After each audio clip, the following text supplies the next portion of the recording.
Hey guys, welcome back to our channel. In this tech tutorial video, we're going to explain how you can assign and manage board permissions for your workspace members.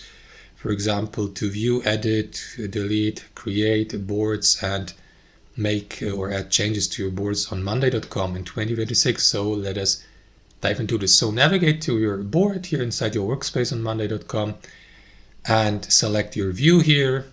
And what you will need to do, guys, is click into these three dots in the very top right corner, options, and from there select permissions.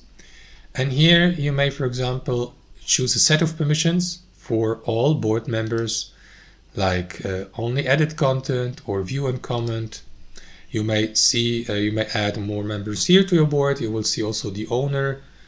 And here to the right, guys, you can also go through that list, for example, of items, sub-items, general, and so on and so forth, and simply adjust these permissions to it. So let me switch to only edit content, and after that these permissions will be adjusted accordingly, and you can save this. So let me switch back to edit everything, because I want my members of my board to have the permission to edit these items and projects. So don't forget to click into save, and that's it. Thanks for watching, hope you enjoyed it, got some value from it, and we'll catch you later.